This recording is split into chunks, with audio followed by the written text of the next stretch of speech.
There's something deeply contradictory about the EFF's whole economic argument. They say they want land, they say they want to industrialize, they say they want to free the people from capitalist control.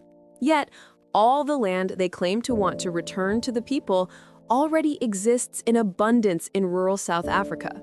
Vast portions of it lie untouched, unproductive, and uncared for. No banks to fight, no white owners to expropriate, no red tape. Just open land waiting to be cultivated. But instead of going there to demonstrate what their socialist paradise would look like, they sit in parliament shouting slogans. It's almost as if they fear testing their own theories in the real world, because reality doesn't negotiate with ideology. If they were serious, they'd already have model farms, model towns, self-sustaining rural projects showing what EFF governance could achieve without the need for private investors. They'd prove that their system can create wealth, jobs, and food security. But they won't, because they want the state to foot the bill. They want taxpayers to finance their experiments, not themselves. And the uncomfortable truth is that the EFF can't attract investors, because investors, whether local or international, don't invest in anger and threats. They invest in stability, competence, and credibility, three qualities the EFF has yet to show. There's also a basic economic logic that seems to escape them. When you chase away the people who generate wealth, you chase away the tax base that keeps the country functioning. It's not the unemployed masses who pay for hospitals, police, and social grants.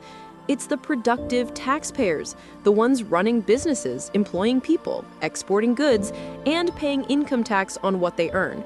And not all taxpayers are equal.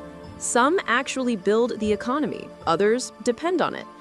The first group, the productive taxpayers, are the ones who create real value. They innovate, manufacture, teach, engineer, farm, and export. Their taxes come from output that keeps the GDP alive.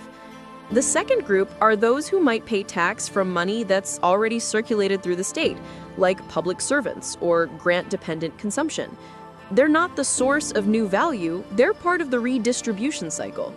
There's nothing wrong with them, society needs both. But the engine of growth lies with the first group. Now imagine a government so hostile to business that those productive taxpayers decide to leave.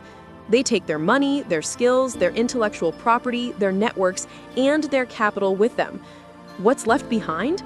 A hollow economy that collects taxes from those who depend on taxes. It's a feedback loop of poverty. Once the productive base is gone, the redistribution system collapses on itself because there's nothing left to redistribute. EFF policies, if implemented fully, would trigger exactly that.